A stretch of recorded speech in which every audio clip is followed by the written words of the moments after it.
बेताल 25। उज्जैन नगरी में महासेन नाम का राजा राज करता था। उसके राज्य में वासुदेव शर्मा नाम का एक ब्राह्मण रहता था, जिसके गुनाकर नाम का बेटा था।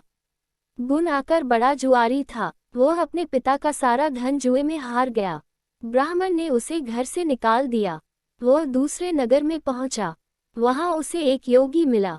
उसे हैरान देखकर उसने कारण पूछा तो उसने सब बता दिया। योगी ने कहा, लो पहले कुछ खा लो। गुनाकर ने जवाब दिया, मैं ब्राह्मण का बेटा हूँ, आपकी भिक्षा कैसे खा सकता हूँ। इतना सुनकर योगी ने सिद्धि को याद किया। वह आई। योगी ने उससे आवभगत करने को कहा। सिद्धि ने एक सोने का महल बनवाया और गुनाकार उसमें रात को अच्छी तरह से रहा। सवेरे उठते ही उसने देखा कि महल आदि कुछ भी नहीं है। उसने योगी से कहा, महाराज, उस स्त्री के बिना अब मैं नहीं रह सकता। योगी ने कहा, वह तुम्हें एक विद्या प्राप्त करने से मिलेगी और वह विद्या जल के अंदर खड़े होकर मंत्र जपने से मिलेगी। लेकिन जब वह लड़की तुम्हें मेरी सिद्धि से मिल सकती है तो तुम विद्या प्राप्त करके क्या करोगे। गुनाकर ने कहा, नहीं, मैं स्वयं वैसा करूंगा।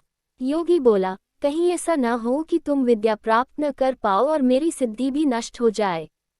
पर गुनाकर न माना। योगी ने उसे नदी के किनारे ले जाकर मंत्र बता दिए और कहा कि जब तुम जप करते हुए माया से मोहित होगे तो मैं तुम पर अपनी विद्या का प्रयोग करूंगा। उस समय तुम अग्नि में प्रवेश कर जाना। गुनाकर जप करने लगा। जब वह माया से एकदम मोहित हो गया तो देखता क्या है कि वह किसी ब्राह्मण के बेटे के रूप में पैदा हुआ है। उसका ब्याह हो गया, उसके बाल बच्चे भी हो गए। वह अपने जन्म की बात भूल गया। तभी योगी ने अपनी विद्या का प्रयोग किया। गुनाकर माया रहित होकर अग्नि में प्रवेश करने को तैयार हुआ। उसी समय उसने देखा कि उसे मरता देख उसके माँ बाप और दूसरे लोग रो रहे हैं और उसे आग में जाने से रोक रहे हैं। गुनाकार ने सोचा कि मेरे मरने पर ये सब भी मर जाएंगे और पता नहीं कि योगी की बात सच हो या न हो। इस तरह सोचता हुआ वह आग में घुसा तो आग ठंडी हो गई और माया भी शांत हो गई। गुनाकर चकित होकर योगी के पास आया और उसे सारा हाल बता दिया। योगी ने कहा, मालूम होता है कि तुम्हारे करने में कोई कसर रह गई। योगी ने स्वयं सिद्धि की याद की, पर वह नहीं आई। इस तरह योगी और गुनाकर दोनों की विद्या नष्ट हो गई। इतनी कथा कहकर बेताल ने पूछा, राजन, ये बताओ कि दोनों की विद्या क्यों नष्ट हो गई। राजा बोला, इसका जवाब साफ है। निर्मल और शुद्ध संकल्प करने से ही सिद्धि प्राप्त होती है। गुनाकर के दिल में शंका हुई कि पता नहीं योगी की बात सच होगी या नहीं। योगी की विद्या इसलिए नष्ट हुई कि उसने अपात्र को विद्या दी। राजा का उत्तर सुनकर बेताल फिर पेड़ पर जा लटका। राजा वहां गया और उसे लेकर चला तो उसने ये कहानी सुनाई। वक्रोलक नामक नगर में सूर्यप्रभ नाम का राजा राज करता था। उसकी कोई संतान न थी। उसी समय में एक दूसरी नगरी में धनपाल नाम का एक साहूकार रहता था। उसकी स्त्री का नाम हिरण्यवती था और उसकी धनवती नाम की एक पुत्री थी। जब धनवती बड़ी हुई तो धनपाल मर गया और उसके नाते रिश्तेदारों ने उसका धन ले लिया। हिरण्यवती अपनी लड़की को लेकर रात के समय नगर छोड़कर चल दी। रास्ते में उसे एक चोर सूली पर लटकता हुआ मिला। वह मरा नहीं था। उसने हिरण्यवती को देखकर अपना परिचय दिया और कहा, मैं तुम्हें 1000 अशर्फियां दूंगा। तुम अपनी लड़की का ब्याह मेरे साथ कर दो। हिरण्यवती ने कहा, तुम तो मरने वाले हो। चोर बोला, मेरे कोई पुत्र नहीं है और निपुति की परलोक में सद्गति नहीं होती। अगर मेरी आज्ञा से और किसी से भी इसके पुत्र पैदा हो जाएगा तो मुझे सद्गति मिल जाएगी। हिरण्यवती ने लोभ के वश होकर उसकी बात मान ली और धनवती का ब्याह उसके साथ कर दिया। चोर बोला, इस बड़ के पेड़ के नीचे अशर्फियां गड़ी हैं, सो ले लेना और मेरे प्राण निकलने पर मेरा क्रियाकर्म करके तुम अपनी बेटी के साथ अपने नगर में चली जाना। इतना कहकर चोर मर गया।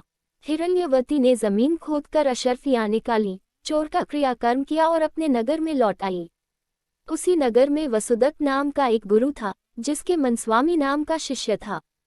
वह शिष्य एक वेश्या से प्रेम करता था। वेश्या उससे 500 अशर्फियां मांगती थी। वह कहाँ से लाकर देता। संयोग से धनवती ने मनस्वामी को देखा और वह उसे चाहने लगी। उसने अपनी दासी को उसके पास भेजा। मनस्वामी ने कहा कि मुझे 500 अशर्फियां मिल जाए तो मैं एक रात धनवती के साथ रह सकता हूँ। हिरण्यवती राजी हो गई। उसने मनस्वामी को 500 अशर्फियां दे दी। बाद में धनवती के एक पुत्र उत्पन्न हुआ।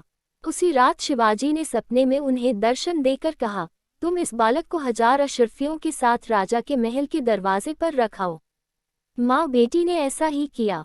उधर शिवाजी ने राजा को सपने में दर्शन देकर कहा, तुम्हारे द्वार पर किसी ने धन के साथ लड़का रख दिया है, उसे ग्रहण करो। राजा ने अपने नौकरों को भेजकर बालक और अशर्फियों को मंगा लिया। बालक का नाम उसने चंद्रप्रभ रखा। जब वह लड़का बड़ा हुआ तो उसे गद्दी सौंपकर राजा काशी चला गया और कुछ दिन बाद मर गया। पिता के ऋण से उऋण होने के लिए चंद्रप्रभ तीर्थ करने निकला। जब वह घूमते हुए गयाकूप पहुंचा और पिंडदान किया तो उसमें से 3 हाथ एक साथ निकले। चंद्रप्रभ ने चकित होकर ब्राह्मणों से पूछा कि किसको पिंड दूं। उन्होंने कहा, लोहे की कील वाला चोर का हाथ है, पवित्री वाला ब्राह्मण का है और अंगूठी वाला राजा का। आप तय करो कि किसको देना है। इतना कहकर बेताल बोला, राजन, तुम बताओ कि उसे किसको पिंड देना चाहिए। राजा ने कहा, चोर को, क्योंकि उसी का वह पुत्र था। मनस्वामी उसका पिता इसलिए नहीं हो सकता कि वह तो एक रात के लिए पैसे से खरीदा हुआ था। राजा भी उसका पिता नहीं हो सकता, क्योंकि उसे बालक को पालने के लिए धन मिल गया था। इसलिए चोर ही पिंड का अधिकारी है। इतना सुनकर बेताल फिर पेड़ पर जा लटका और राजा को वहां जाकर उसे लाना पड़ा। रास्ते में फिर उसने एक कहानी सुनाई। शेष अगले भाग में।